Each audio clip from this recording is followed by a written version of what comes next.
Welcome to my tasting room. I can't get my sign because I cannot reach it.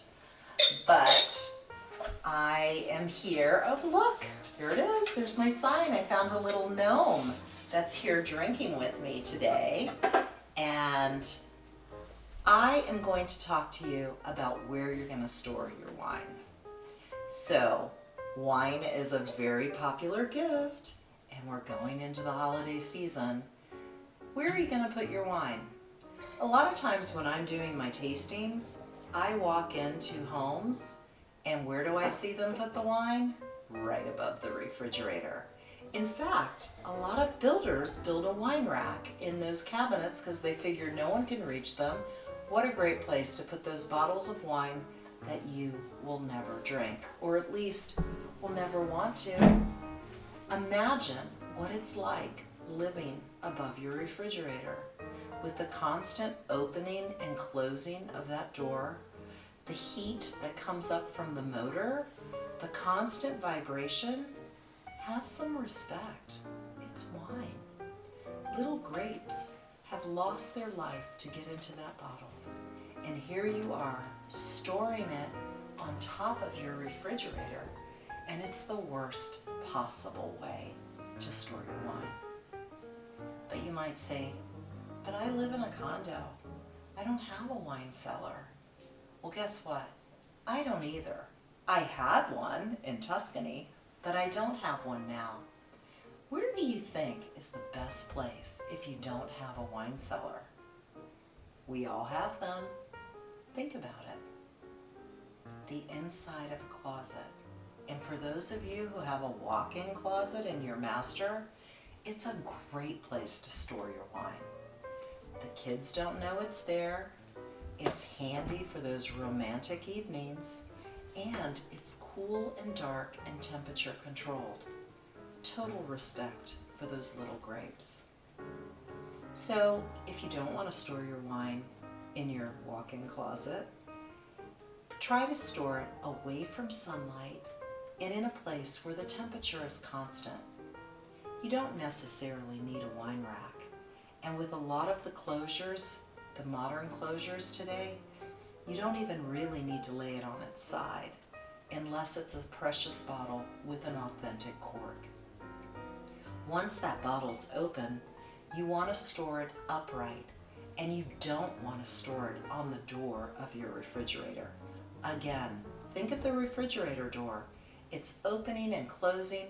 That wine is going to go through so many temperature changes.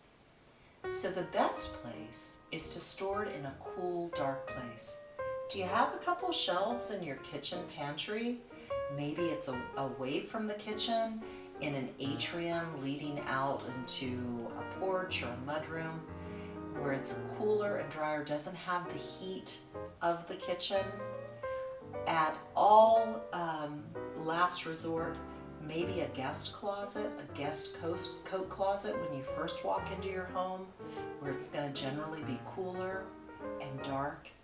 And if you have a wish list of what you'd like, you could also invest in a temperature-controlled wine refrigerator. They have some small ones that you can keep your smaller bottles or your whites, especially your whites, because I see a lot of people keep their whites in their refrigerator, and you really don't want to do that. You don't keep white in the refrigerator on year end because it's going through a lot of different temperature changes and it's generally too cold.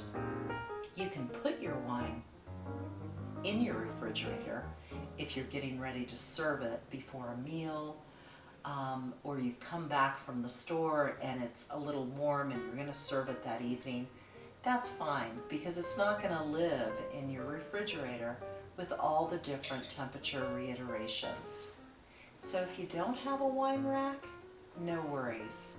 You can stack them. If you go to a wine shop, they have these cardboard little cradles that their wine has shipped there from UPS. If you've ordered wine from a wine club or another company that has shipped it directly to your home, you can take those handy dandy wine cradles that are made out of cardboard and stack those in the bottom of your closet. and you have a perfect wine rack. Recently, I pulled out an English muffin pan of my father, who was a baker for 56 years, and he had these cast iron pans that closed to make English muffin loaves. And guess what? My wine bottles fit perfectly in there, but I only had one or two, and it wasn't really safe to leave them in there, but it was really a pretty wine rack to create with those things. So be creative. I've seen them with PVC pipe. I've seen folks creating these wonderful wine racks out of bookshelves, and they put wood in an X in the middle, and they stack it up just like you would find in a wine shop. And it's really quite convenient. It takes less room, and you can gather your wines by varietal in each of those little cubbies. So don't despair. If you don't have a wine cellar, and you don't have a wine rack, I got you. Just store your wine in your closet or your pantry, and you'll be golden. You always want to respect the vine. And with that, I'm going to leave you with a cheer this evening. May your troubles be few and your blessings be more, and may nothing but good wine, good deeds, and good friends come through your door. If you liked this episode, make sure you like it below in the comments, and please subscribe and tell your friends. I can't keep drinking all this wine alone. I want to drink it with you. It's the Wine Fairy signing off. Bye-bye.